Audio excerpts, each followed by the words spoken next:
Salut à tous, aujourd'hui vidéo spéciale sur la thématique de la fête des mères.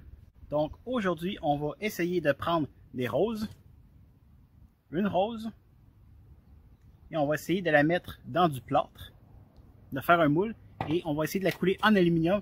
Donc j'ai aucune idée si ça se fait, j'ai jamais vu personne faire ça. On va espérer que la fleur brûle suffisamment, qu'elle devienne du charbon et des cendres, et que ça nous donne un espace assez grand pour pouvoir couler l'aluminium. Donc c'est un peu ça l'idée. Donc la fête des mères, c'est le bon moment de dire à votre mère « Je t'aime », même si on devrait dire à notre mère qu'on l'aime à tous les jours. Oh! Donc allons-y. Comme je vous disais, je n'ai jamais vu personne essayer de mettre un végétaux complet, de faire un moule en plâtre et d'essayer de le faire brûler. Donc ça va être une expérience assez intéressante, puis ça l'ouvrirait la voie à vraiment beaucoup de projets. On s'entend aussi que tout ce qui est feuilles ou pétales, eh bien la quantité de matière, le trou que ça va laisser, c'est vraiment minime. Donc on va espérer que ça fonctionne et que le métal va être capable de s'infiltrer comme il faut dans tous les petits raccoins. Comme je vous disais, ça l'ouvre la voie à vraiment plein de possibilités. Par la suite, on pourrait faire des feuilles, des fougères, etc. Ça serait vraiment beau, ça serait vraiment le fun. Plein de possibilités, donc ça marche, c'est cool. Si ça marche pas, mais on aura essayé, puis on aura découvert que ça fonctionne pas bien. Donc voici le flasque que nous allons utiliser. Donc on va venir couper notre rose.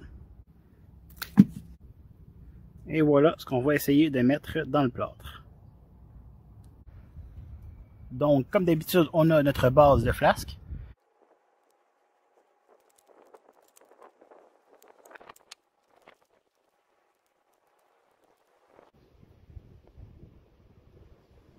Donc, on vient prendre notre fleur et notre flasque.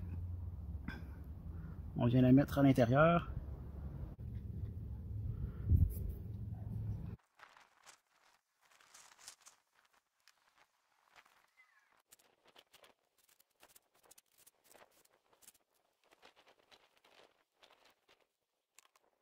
Donc, pour le mélange de plâtre, aujourd'hui, on va y aller avec 60% sable, 30% plâtre de Paris et 10% argile bentonite.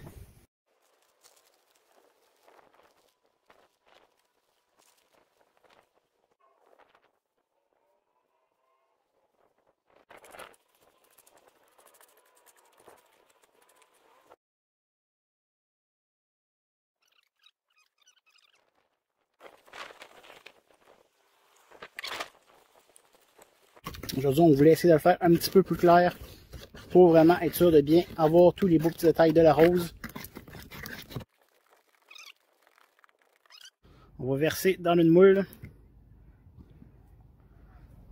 Dis-lui faire attention quand même.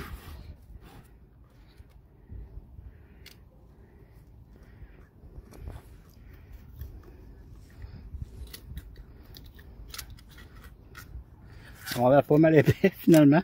Peut-être rajouter un tout petit peu d'eau dans la partie qu'on vient de faire. Vite. On vient verser. Vite. La caméra dans le chemin. Mon Dieu. La caméra qui tombe. Bon, ben, je vous dirais, fait à la SFOC. On a manqué de plâtre. S'assurer que la partie du bas soit bien remplie au moins. On va faire une batch pour la partie du haut, j'imagine. Parce que là, ça n'a pas rempli suffisamment. Merde. Tu sais, quand ça va bien, ça va bien. Donc on va faire une autre batch de plâtre, mais on va l'ajouter.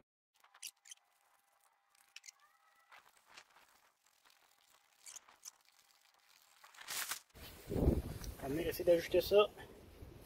Rose.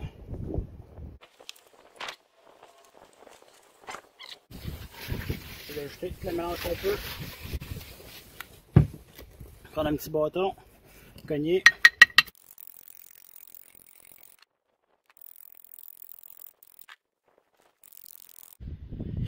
Bon, ben c'est pas si bien passé que ça. On peut voir que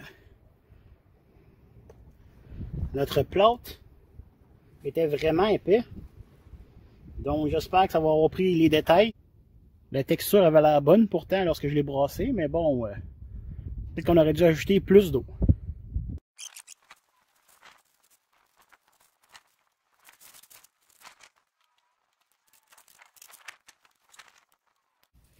Et voilà. On peut voir notre petite tige ici. Donc on va aller allumer notre fonderie. Donc on vient ajouter notre moule.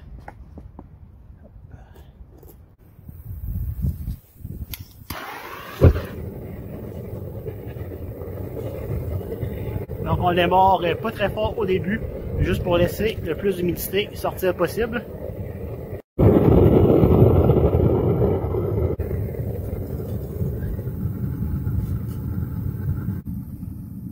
À chaque 15 minutes à peu près, on va venir augmenter le débit du propane.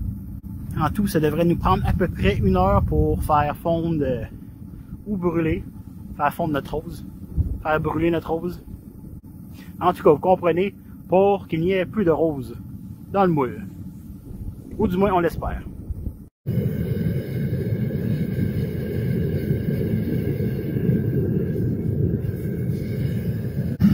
Donc, vous avez pu voir que c'était bien rouge. On va laisser un autre 20 minutes peut-être à cette température de fou débile mental là. Et ensuite, on va pouvoir retirer le moule et mettre notre aluminium à fondre. Aussi, je vais essayer de donner un petit coup d'air dans mon moule pour essayer de faire sortir la cendre s'il y en a ou le charbon. Donc on va essayer ça une fois que mon moule va être encore bien chaud. Donc allons-y. Joyeuse fête des mamans! On va commencer à préchauffer notre creuset.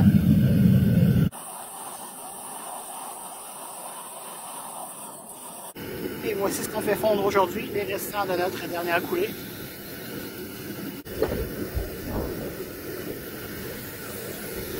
Bon, le timer vient d'arrêter. Ça fait à peu près 1 heure ou 1 heure et quart que notre moule chauffe. Et pendant au moins 30 minutes, je dirais, à des températures de fou, genre orange. Donc, d'après moi, ça devrait être prêt. On va le voir quand on va le sortir, quand on va sortir notre moule de la fonderie. Je vais le prendre, mais je vais aussi le retourner de côté. Je vais le mettre encore un petit peu dans la fonderie sans le couvert.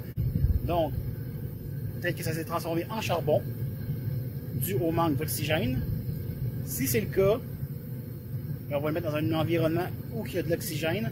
Donc, le charbon devrait brûler. Voilà, c'est ce que je voulais dire. Comme c'était pas facile, ça.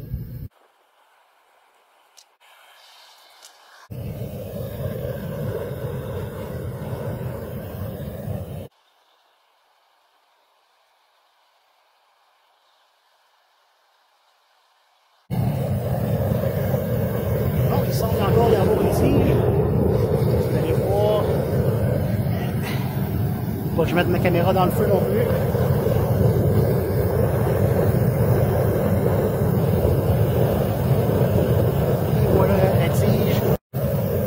En théorie, elle devrait brûler, mais visiblement pas, elle ne prend pas en feu. Donc on va juste venir prendre un peu d'air comprimé, on va essayer de le shooter directement à l'intérieur pour essayer de faire sortir les petits détritus qu'il pourrait y avoir.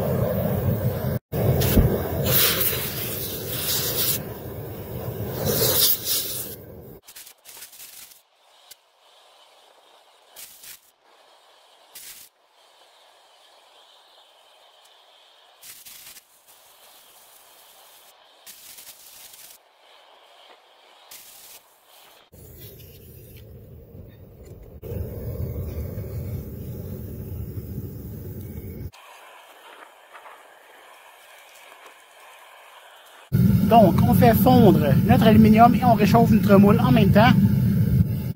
Bon, d'après moi, c'est fondu, donc on va retirer le moule, on va enlever les pins, on va retirer le couvert, on va brasser, enlever le drosse de l'aluminium, et ensuite on va procéder à la coulée.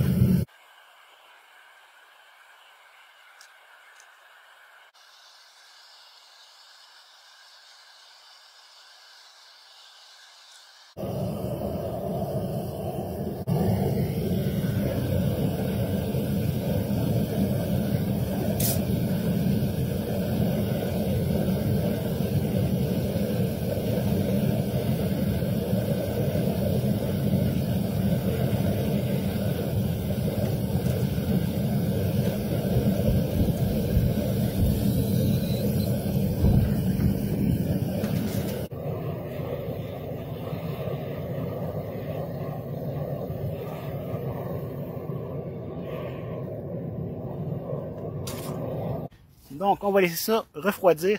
On peut voir que j'ai l'impression qu'on n'a pas versé une très grande quantité de métal.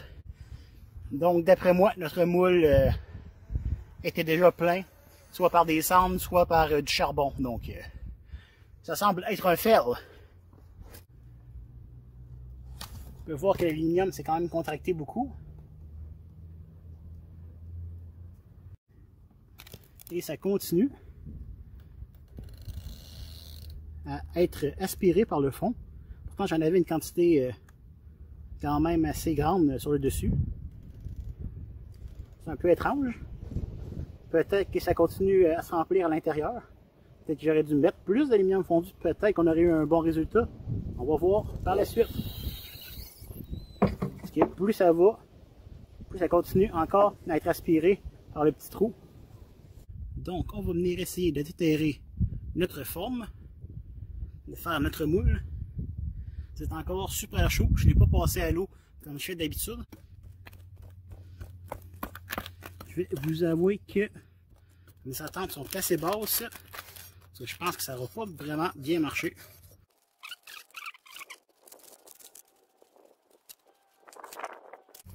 Si on le défait par ce côté-ci, on va voir si la rose s'est remplie ou pas. Je vous dis, mes attentes sont assez basses.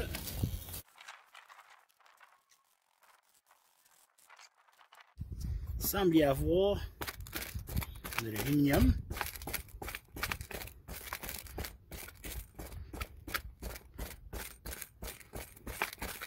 C'est excitant.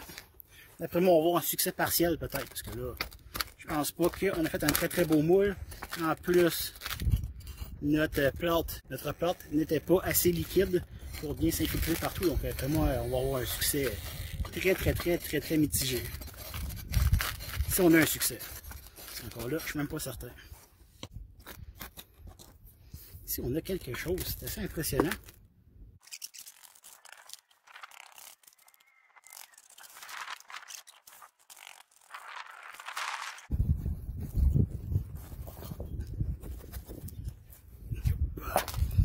Donc, qu'avons-nous ici? Encore une fois, je me sens comme un archéologue. On a clairement une rose. C'est assez incroyable. Yes, yes, yes, yes, yes. Yes! Donc, regardez-moi ça. Comment c'est magnifique. Je suis assez content. On peut voir ici le pétale qui recouvre l'autre pétale. On peut voir ici qu'évidemment, il y a eu comme un petit débordement, peut-être dû à une bulle d'air. Ici aussi, on peut voir ici tous les pétales au milieu. Donc, on va venir couper les petits débordements qu'on a eus. Donc, on peut voir la rose une fois nettoyée un peu.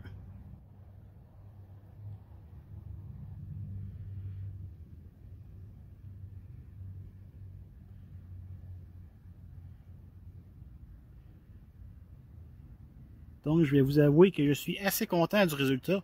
On peut voir les pétales qui recouvrent les autres pétales. On peut voir les feuilles de la rose. Donc, c'est assez impressionnant. Donc, on va sûrement continuer à investiguer dans le futur cette technique. Et on va essayer de faire d'autres fleurs. Mais voilà, ce sera le cadeau pour la fête des mères pour ma maman. Donc, maman, je t'aime. Et je souhaite aussi joyeuse fête des mères à toutes les mères. À la prochaine. Au revoir.